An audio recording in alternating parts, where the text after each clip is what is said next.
اللهم صل على سيدنا محمد. اللهم صل على سيدنا ومولانا محمد. السلام عليكم ورحمة الله وبركاته.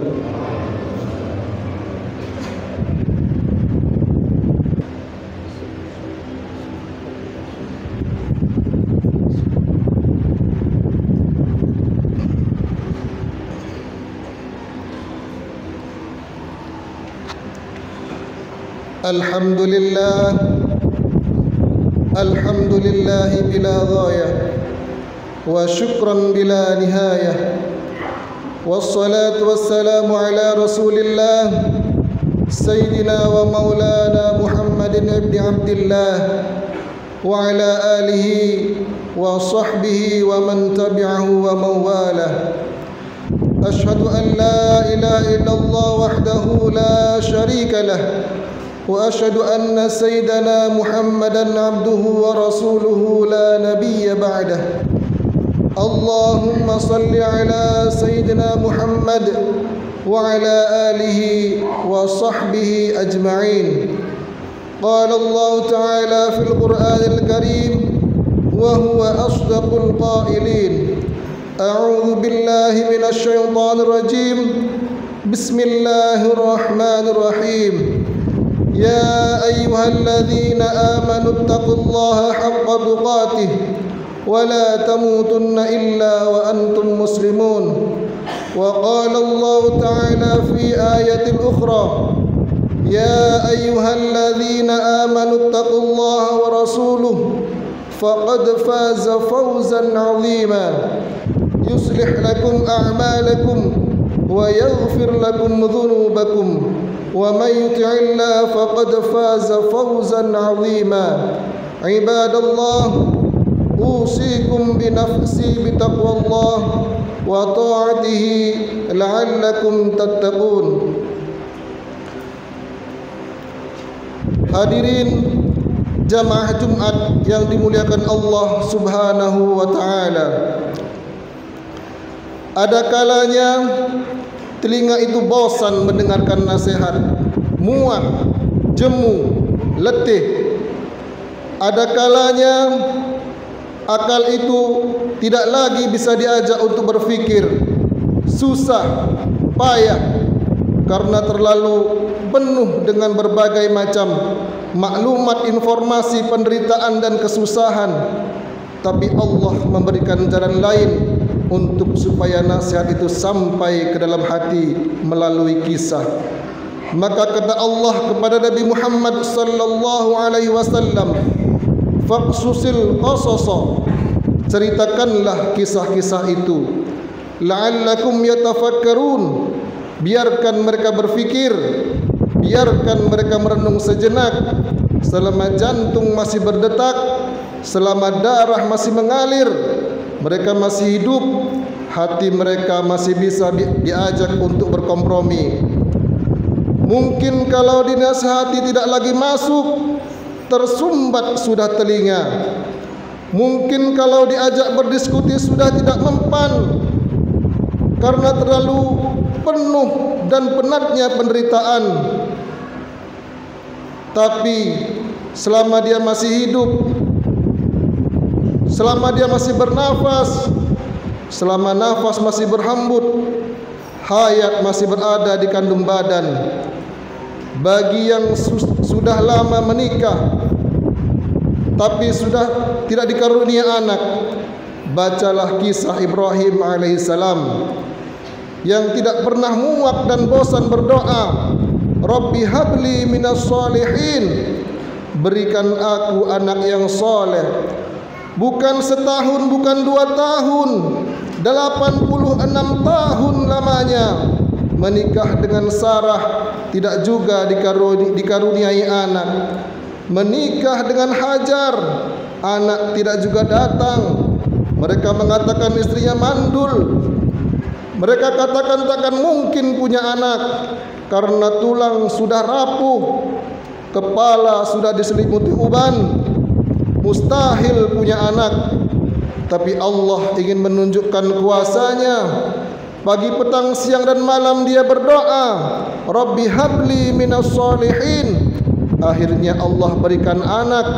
Bukan istrinya yang muda itu yang melahirkan anak, tapi istri yang dikatakan semua orang mengatakan takkan mungkin punya anak, mustahil punya anak. 13 tahun setelah kelahiran Ismail, Sarah mengandung, lahirlah Ishak. Karena ketika itu umur Nabi Ibrahim 99 tahun. Allah ingin menunjukkan kuasanya. Innama amruhu idza arada syai'an ay yaqula lahu kun fayakun. Setan berbisik, mengapa dia yang pacaran, dia yang berzina, sekali berhubungan kelamin langsung punya anak? Mengapa dia yang melakukan hubungan tidak halal, tidak ada akad, tidak ada saksi, tidak ada mahar, tidak ada izin orang tua? Mengapa begitu mudah? Memang itulah kerja setan. Alladzi yuwaswisu fi sudurin nas la'atiyannahum min baini aydihim. Aku akan datang dari depan, wa min khalfihim, dari belakang, wa an aymanihim, dari kanan, wa an syama'ilihim, dari kiri.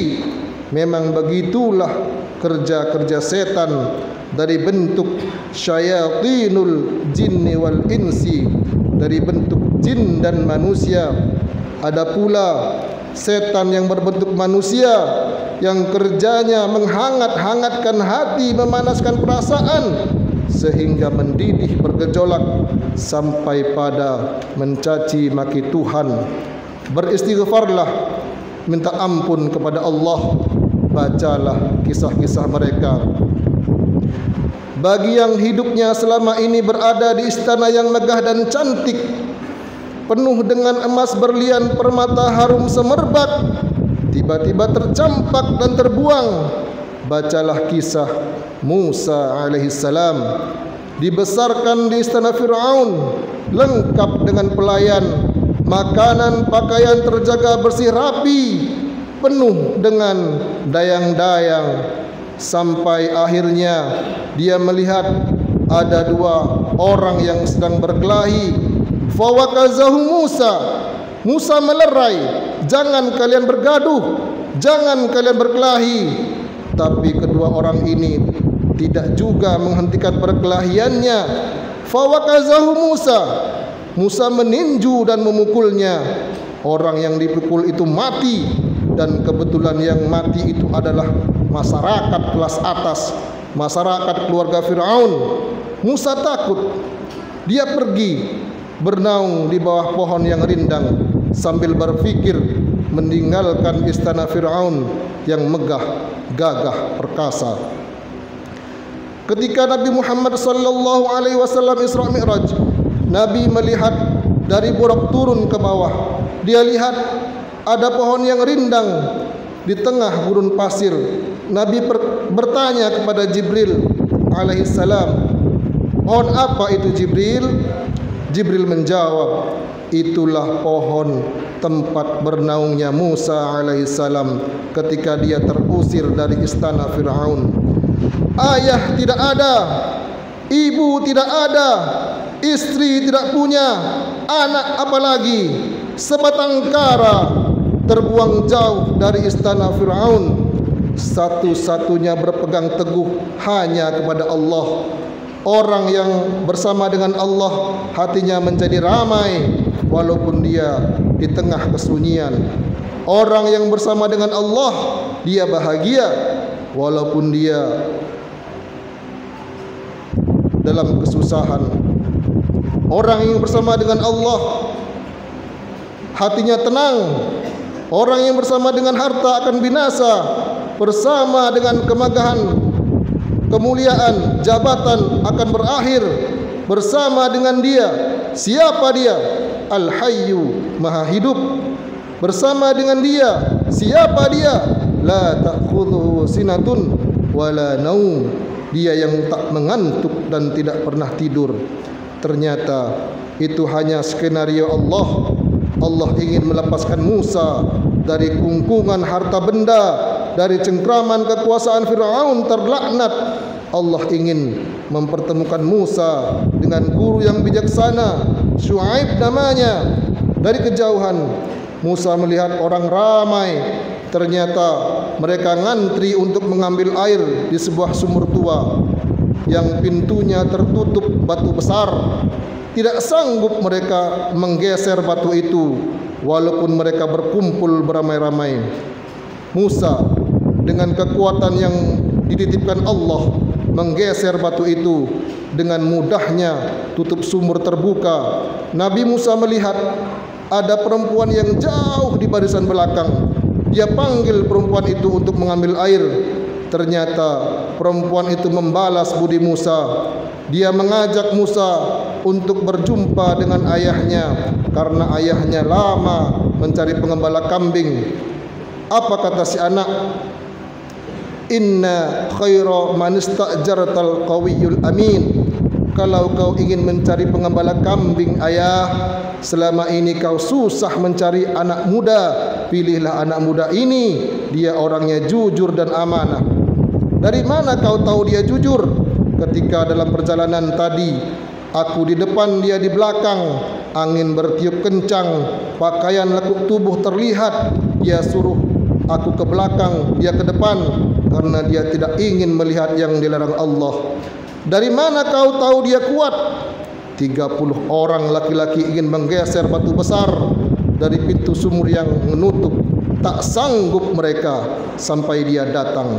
Akhirnya Musa dinikahkan dengan anak Syuaib dengan mahar samaniyah hijaj, 8 musim, 8 tahun lamanya mengembalakan kambing. Musa ulul azmi, banyak manusia tapi tak banyak yang dipilih menjadi nabi. Banyak nabi tapi tak banyak yang dipilih menjadi rasul. Banyak rasul tapi tak banyak yang dipilih menjadi ulul azmi. Musa salah satu ulul azmi. Musa yang diajak Allah untuk berbicara. Wa kallamallahu Musa taklima. Tapi sungguh pun begitu, pernah juga dia merasa terasing, kesunyian, kesepian, tercampak, terjatuh dari istana yang megah. Lalu siapa kita? Kita sedang diajak Allah untuk membanding-bandingkan diri dengan orang-orang yang soleh, yang hebat itu. Engkau yang ditugaskan untuk menjadi guru agama, menjadi juru dakwah, PNS, TNI dan Polri, di tempat yang jauh di tengah hutan belantara, melewati air yang gelombang pasang, melewati sungai, melewati batu karang yang tajam, sampai di tempat tujuan tidak disambut dengan tola'al badru alainya. Kau tak disambut dengan marhaban, kau tak disambut dengan permadani merah, kau tak disambut dengan sukacita, dicaci maki, diejek. Akhirnya hati panas meninggalkan dakwah, masuk ke dalam perahu terombang-ambing di tengah lautan. Nampaknya barang-barang mesti dicampakkan satu persatu, barang-barang dibuang ke laut, namun perahu tetap juga penuh akan tenggelam. Mau tidak mau, suka tidak suka, penumpang mesti diundi, dan undian itu jatuh ke tanganmu 3 kali. Kalau sudah 3 kali tak ada pilihan, kau mesti dicampakkan ke tengah laut. Mulut ikan nun sudah siap menganga menelan, berada dalam 3 kegelapan, gelap malam, gelap lautan, gelap perut ikan. Ada kalanya kita merasakan kegelapan, hutang keliling kampung, satu pun tak ada yang memberi, kawan menjadi lawan, keluarga menjadi musuh. Apa yang dapat kau ucapkan? Itu yang dirasakan oleh Nabi Yunus alaihissalam. Dia hanya berucap dengan mulutnya, la ilaha illa anta subhanaka inni kuntu minadh zalimin. La ilaha illa anta, tidak ada Tuhan selain engkau, subhanaka, maha suci engkau. Aku yang kotor, aku yang hitam, aku yang kelam, aku yang bergelimang dosa. Inni kuntu minadh zalimin. Aku sudah zalim, aku sudah aniaya, aku sudah buat dosa, apa yang dilakukan Allah. Ikan itu memuntahkan isi perutnya. Lalu kemudian Nabi Yunus terdampar di tepi pantai. Ditumbuhkan Allah labu. Dia makan labu. Hari ini ahli medis, para pakar gizi menganjurkan orang yang sakit untuk memakan buah labu, makanan yang baik untuk menyembuh orang yang dalam keadaan sakit. Ternyata Allah tahu apa yang ada dalam hatimu. Siapakah engkau bila dibandingkan dengan Nabi yang dipilih Allah? Ada kalanya engkau terjatuh masuk ke dalam lautan. Lautanmu bukan lautan Nabi Yunus, perut ikanmu bukan perut ikan Nabi Yunus, gelapmu bukan gelap Nabi Yunus. Tapi kesulitan-kesulitan hidup yang datang silih berganti, tak ada yang dapat kau lakukan kecuali berkata, La ilaha illa anta subhanaka inni kuntu minadh dhalimin. Ada orang-orang yang mengajak engkau untuk berargumentasi, untuk berlaga, tapi bukan dengan otot. Mereka mengajak engkau berkelahi, berdebat dengan otak. Otakmu cerdas, IQ-mu hebat, IP-mu tinggi, kau akan menang melawan mereka. Mereka bertanya, La anta fa'alta hadza li alihatina? Kaukah yang sudah menghancurkan Tuhan-Tuhan kami? Kaukah yang telah meluluh-lantakkan sesembahan-sesembahan kami? Dengan ringan ia menjawab, Bal fa'alahu kabiruhum hadza. Bukan aku yang menghancurkannya. Yang menghancurkan berhala-berhala, patung-patung ini adalah patung yang paling besar. Lihatlah di lehernya ada kampak. Dialah yang sudah menghancurkan. Ternyata orang-orang yang hebat, yang berargumentasi itu, ketika dia kalah, dia tidak pakai otaknya, tapi yang dia pakai ototnya, yang dia pakai tenaganya, yang dia pakai kekuasaannya, yang dia pakai jabatannya. Kumpulkan semua kayu bakar. Mereka membakar Nabi Ibrahim karena kalah berdebat dengan otak. Mereka pakai otot, jabatan, kekuasaan, tenaganya mereka pakai. Bakar, harikuhu, bakar dia. Tidak ada tempat berserah diri kecuali Allah. Nabi Ibrahim hanya meminta, bermohon kepada Allah. Apa yang dikatakan Allah, apa yang dikirimkan Allah, Allah tidak kirim Tayran ababil. Allah hanya berkata, Ya nar, wahai api, kuni bardan, sejuklah. Wasalaman ala Ibrahim, selamatlah atas Ibrahim. Api itu redup.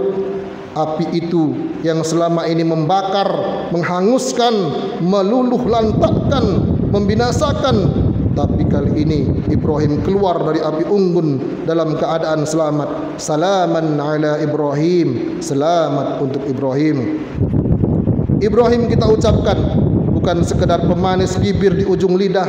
Ibrahim kita sebut kama sallaita ala Ibrahim wa ala ali Ibrahim, kama barakta ala Ibrahim wa ala ali Ibrahim. Kalau anakmu mati, ternakmu mati, kebunmu kering kerontang, segala penghasilanmu hilang, tak cukup sampai di situ, penyakit pun datang, orang-orang menjauh. Bacalah kisah Nabi Ayyub alaihi salam. Adakah Nabi Ayyub berkeluh kesah diberikan penyakit? Aku ini nabi, kenapa anakku mati? Aku ini rasul, kenapa ternakku mati? Kenapa kering kerontang? Dia hanya berkata, Rabbi, ya Allah, anni massaniyadur, aku kena penyakit ya Allah. Wa anta arhamur rahimin, engkau maha penyayang di antara yang sayang. Tidak ada Nabi Ayub berkata, sehatkan aku. Nabi Ayub tak minta, sembuhkan aku. Dia hanya berkata, anni massaniyadur, aku kena penyakit ya Allah. Wa anta arhamur rahimin, engkau maha penyayang di antara yang sayang. Dia malu meminta kepada Allah, dia malu berkeluh kesah kepada Allah, dia malu. Malu adalah cabang dari iman. Malu kepada manusia biasa, malu kepada malaikat biasa, tapi ini malu berkeluh kesah kepada Allah, malu meminta kepada Allah. saking banyaknya yang nikmat yang telah diterima. Itulah akhlak para nabi. Faqsusil qasas, ceritakanlah kisah-kisah itu. La'allakum yatafakkarun, mudah-mudahan mereka berfikir kembali kepada Al-Quran. Baca Al-Quran, baca terjemah, baca kisahnya, menyejukkan hati, menenangkan jiwa. Barakallahu li wa lakum fil Qur'anil azim wa nafa'ani wa iyyakum bima fi wa dzikril hakim wa taqabbal minni wa minkum innahu wal ghafurur rahim. Allahumma salli ala Muhammad. Allahumma salli ala sayyidina Muhammad. Allahumma salli ala sayyidina habibina wa shafi'ina wa ukhrina wa maulana Muhammad.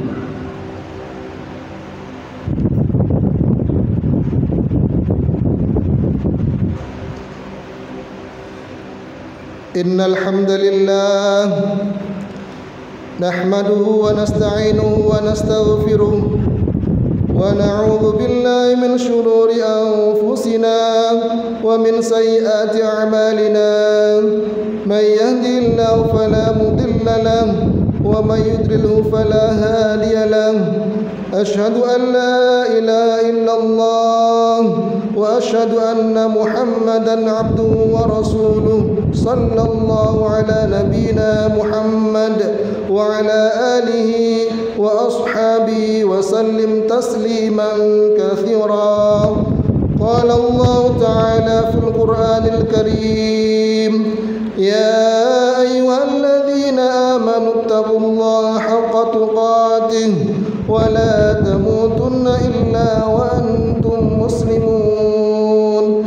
Qala Allah ta'ala, wa man yattaqillaha yaj'al lahu makhraja wa yarzuqhu min haythu la yahtasib. Wa'lamu anna Allah amarakum bi amrin bada'a bi nafsihi wa thanna bi malaikatihi wa qala qawlan karima.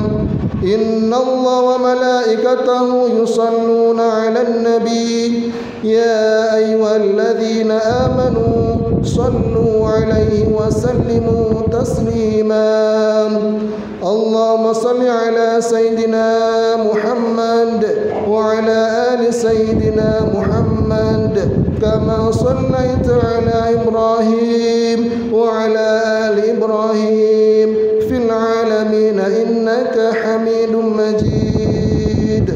Allahumma ighfir lil muslimina wal muslimat wal mu'minina wal mu'minat al ahya'i minhum wal amwat innaka sami'un qarib. Allahumma arinal haqqa haqqan warzuqna ittiba'ah wa arinal batila batilan warzuqna ijtinabah. Rabbana atina fid dunya hasanah wa fil akhirati hasanah wa qina adzaban nar. Subhana rabbika rabbil izzati amma yasifun wa salamun alal mursalin walhamdulillahi rabbil alamin. Ibadallah, inna Allah ya'muru bil 'adli wal ihsan wa ita'i dzil qurba wa yanha 'anil fahsya'i wal munkari wal baghi ya'idzukum la'allakum tadhakkarun. Fadhkurullaha al-'azim yadhkurukum washkuruhu 'ala ni'amihi yazidkum was'aluhu min fadlihi yu'tikum wa la dzikrullahi akbar wallahu ya'lamu ma tasna'un. Aqimus shalah. Allahu akbar.